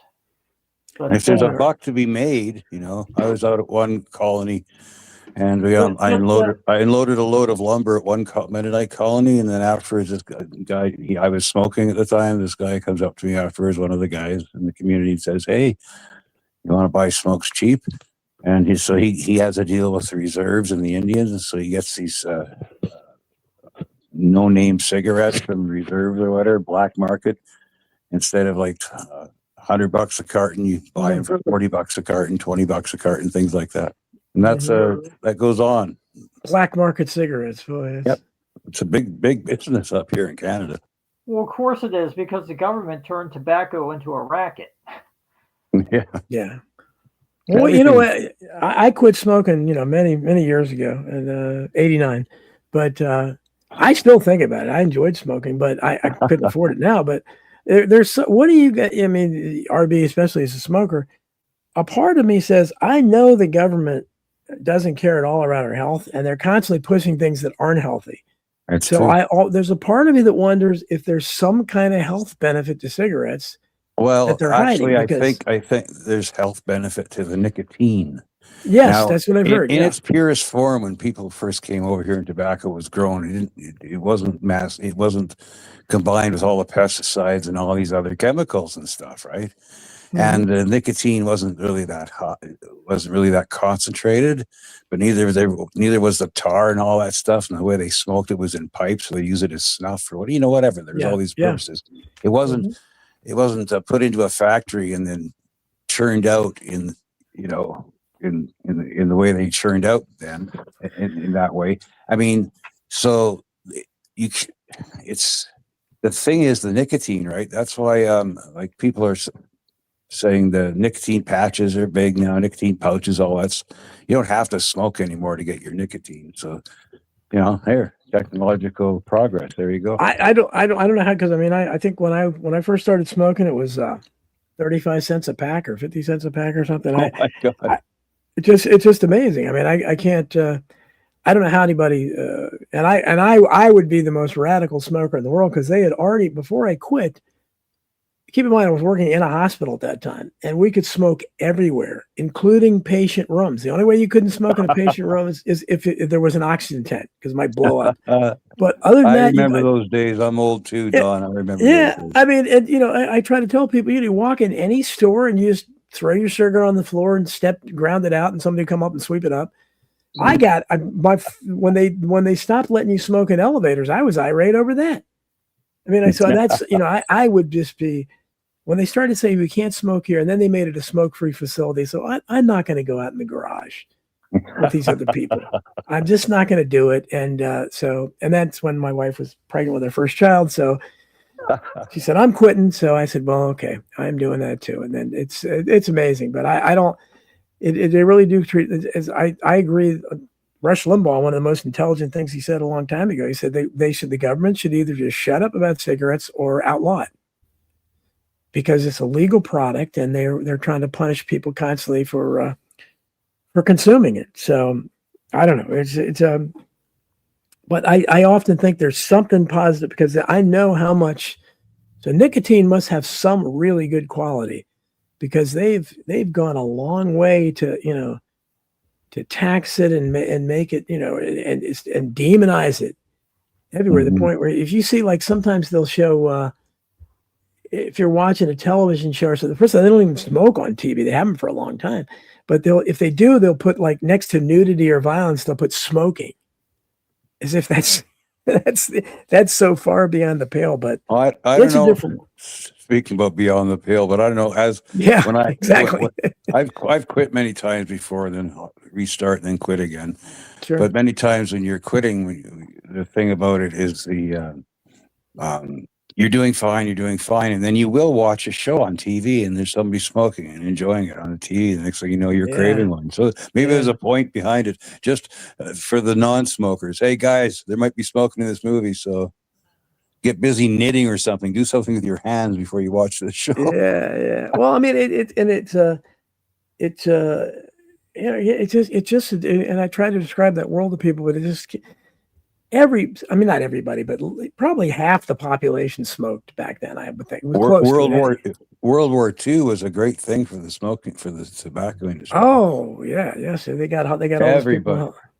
This guy wrote a book. His name is Gwynne Dyer, historian, and he said tobacco is the perfect drug for a soldier, because there's long periods of doing nothing, and this keeps you awake and alert when you're marching and all that stuff. So it was kind of really important. All the Germans smoked, all the Italians smoked, all the French smoked, all the Canadians smoked, everybody smoked. Well, the smoking didn't help the Italians. No, it didn't help the French much in World War II, though. Yeah. Well, the French threw the war away. Well, they did. I figured that out with a lot of help from the British. Well, World War One, the French World were. War II. Yeah, I know, but in World War One, the French were just part of the outfit and everything. What happened in World War II is, you're right. I think, remember, they withdrew the British Expeditionary Force to Dunkirk. They left right away. Churchill was furious. Why didn't you put up a fight? Well, because you're right. Churchill wasn't furious. Churchill gamed that whole thing. It was part of the plan, right?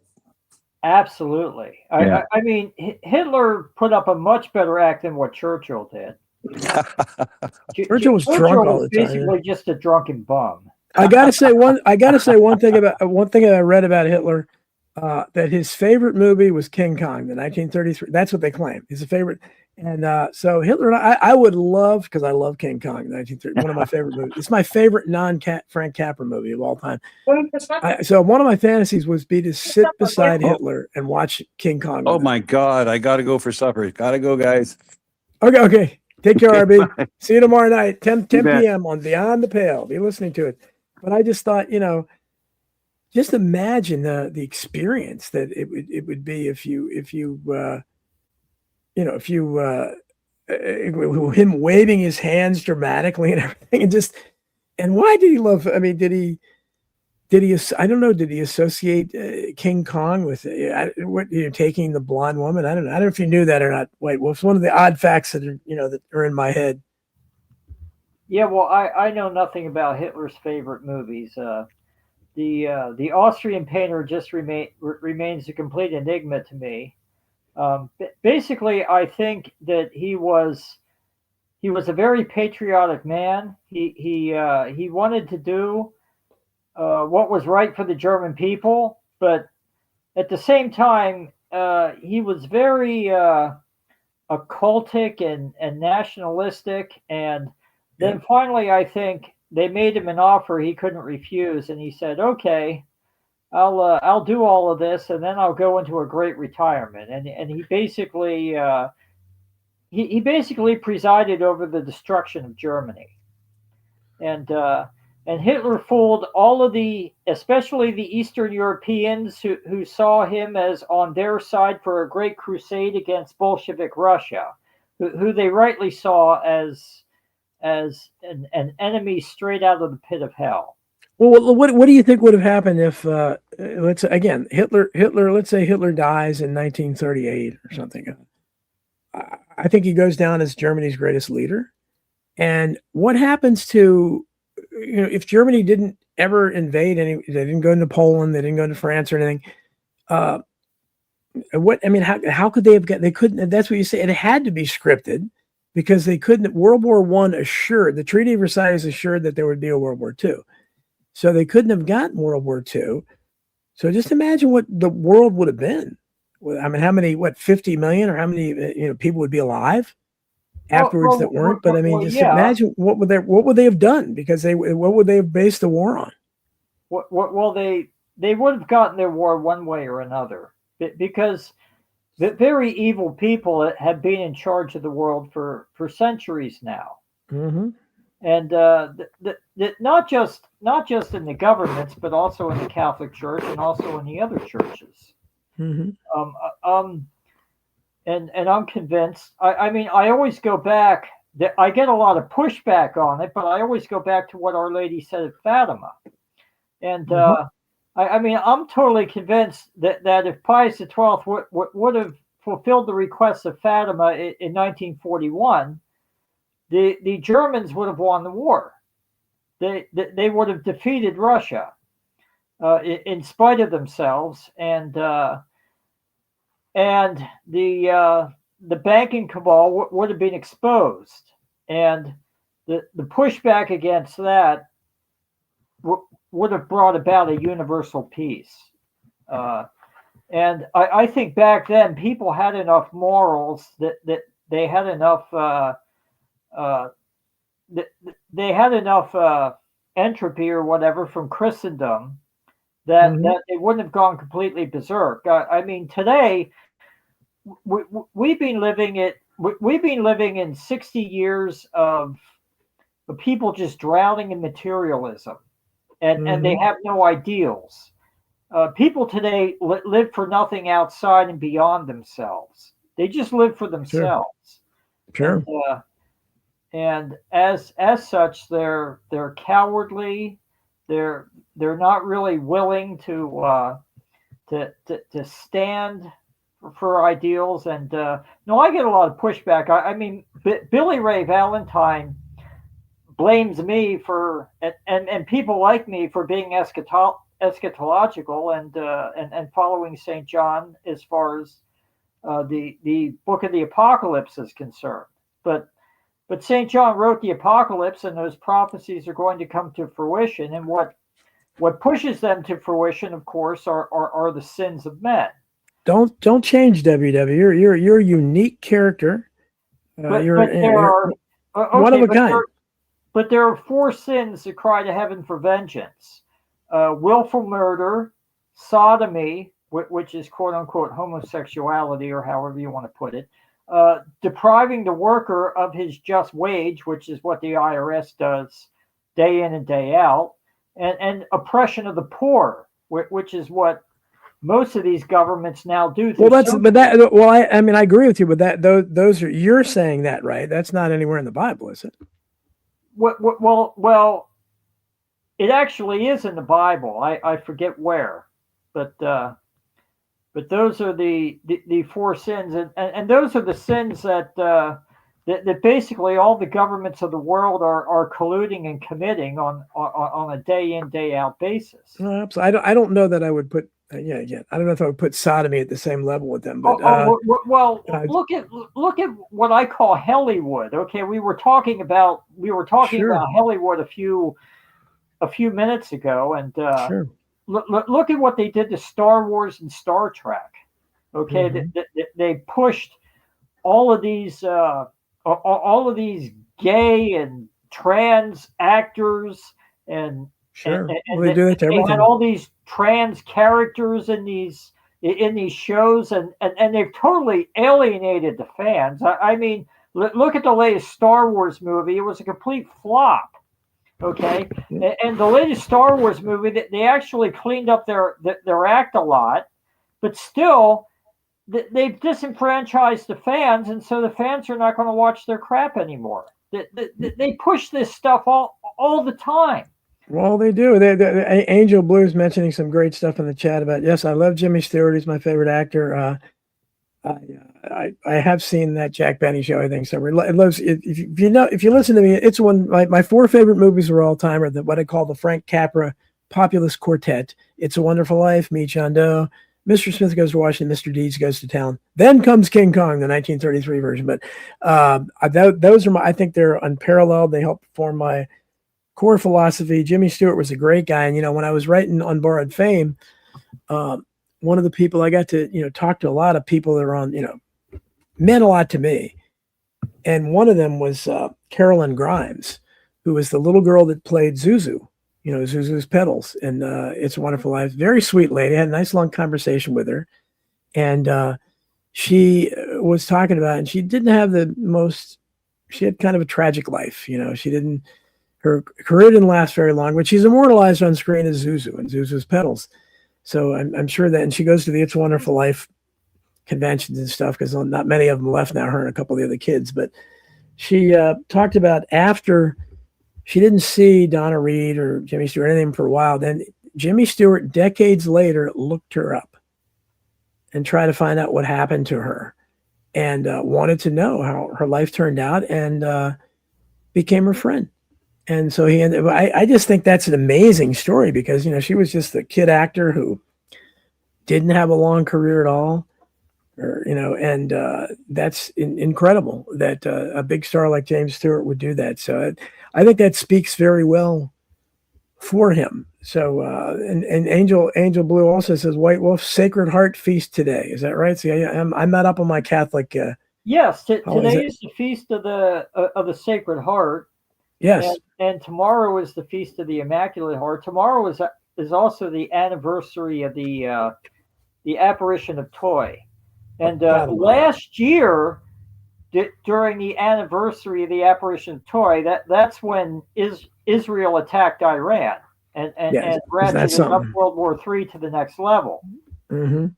And so I'm hoping that nothing dramatic happens tomorrow. Mm-hmm. If nothing dramatic happens tomorrow, I think that World War III will be put on hold for a few months until September, and so I'm hoping that we get a reprieve. Obviously, I'm not rooting for World War III. I'm not rooting for all of this destruction. Well, unfortunately, a lot of people are. I think the Christian evangelicals certainly are. Well, yes, they are, and it's like the apocalypse is going to happen in God's good time, and if the Christian evangelicals want that blood on their hands, then so be it. But count me out of that club. Yeah, absolutely. No, it's. I absolutely want peace on earth and peace to men of goodwill. Right, and I think that's what we should we should strive for that. That's why, again, that's one of the many problems I have with the evangelicals is that they don't think we should do that. They think it's inevitable, and maybe it is. But I would think that agree God, that, it would. I agree that the way the world is going, as far as sins are concerned, it is inevitable. But that doesn't mean that I welcome it with open arms. What I want to see is is our Lord Jesus Christ made the King of society, and if He is, then His peace will triumph and it will reign. Hold for just a second, because we got Joseph. That it's only got a few minutes left. I want to give Joseph a chance. Hey, Joseph, how you doing? Hi, Don. Hi, Wolf. Sorry I'm late. I just wanted to call in and say I checked out the story of Our Lady of Fatima because of you two talking about it. And I'm really, if you're still doing the show on it, I'm really looking forward to it because I read the book and watched the movie. The name of the book is Sister Lucia's Memoirs. And I got to tell you that the book scarred me the way like a movie like The Exorcist scarred me. But as far as like the story itself, opening rabbit holes of information, Wolf is right, man. It's like it opens so many rabbit holes that are both political and religious into the past. For me, it was into the past, but it might be one of the most interesting World War I stories there is. I think so. Yeah. The majority of it is in book 4 of Sister Lucia's Memoirs. So anyway, I'm going to withhold any more opinion I have for if you do an Our Lady. We're definitely going to do that, and because White Wolf is, and it's it's not that the Don, subject. when are we going to do it? You keep saying, why don't we do it next week? Second hour. Okay, all right. I don't have anything planned next week. Okay, unless Leonardo Joni gets a hold of me and says because she's come back and forth with me a couple of times. So, if failing that, yeah, we'll do it next week. And for people who don't know the story, you'll see. And I consider it. I'm no expert on it, but I consider to be. We have to have faith, and we aren't presented with concrete evidence that would hold up in a. There's in a court of law, but to me, especially the final, and we'll talk about that next week. The final miracle of Fatima, when they had the miracle of the sun and all other stuff, and thousands of people, I think, witnessed it. 70,000. To me, that was it wasn't. I mean, I said that to me, that was the greatest indication of something supernatural relating to Christianity, because that was an entity saying she was the Virgin Mary and creating a genuine. This wasn't a biblical miracle that we say, well, it's too long ago, we don't know. This is a genuine miracle. Just real briefly talk, because we only got a minute or two left. WW, you there? Yeah, I'm here. Well, how can I summarize? What happened to White Wolf? I'm here. Huh? What happened? Well, Joseph, I don't know. Do you have anything else? I'm not sure why White Wolf is gone. I can still see and hear him, but I'll talk about it. Sure. I really, when I watched the movie, I want to withhold my opinion for the show, but when I watched the movie, they got a lot of stuff right from the book.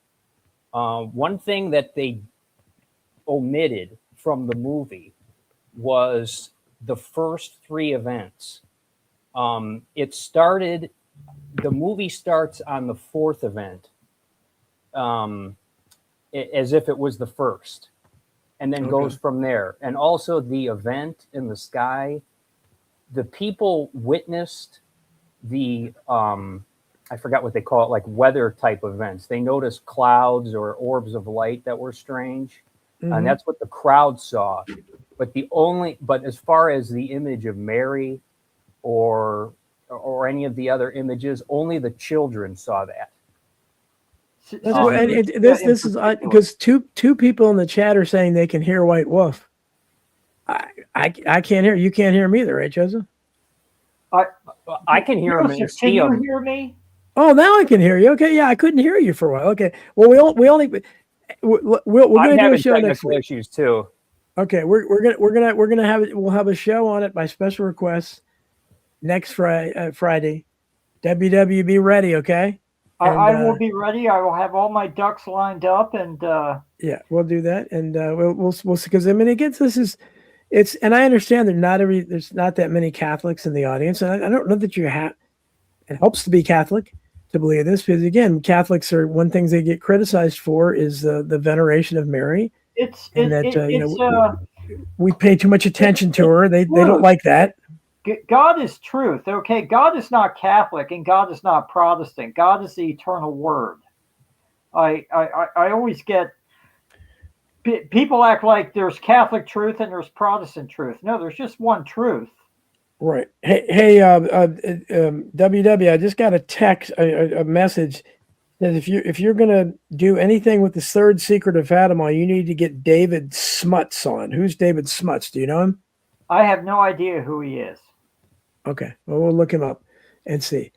But so and NQ says that they're Catholic, and so that's good. I mean, and this is, I think more and more people are returning to Catholic Church. But I mean, this is, I think that this is just a very, it's a magical thing, because and I don't think it's you can compare it to a UFO sighting.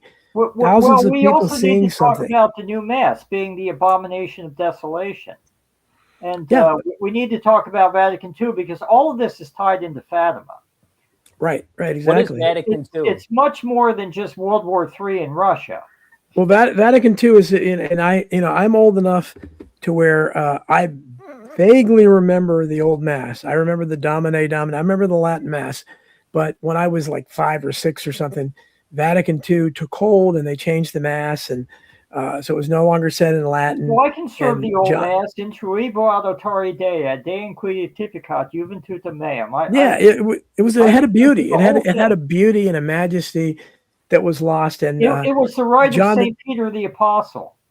Yeah, that's what it was. It came to us from the apostles.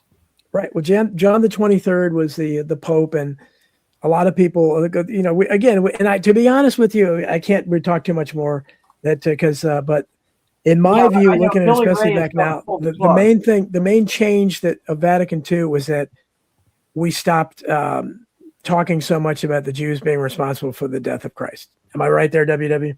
Oh, that's one thing. Yes, absolutely. Yeah, that's what I think.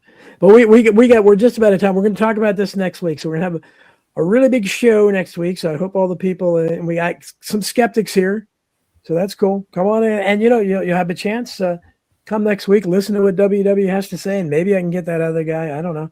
And you can come in and challenge and give your reason why you don't believe it. But I think it's an interesting story. So Joseph, thanks for joining us.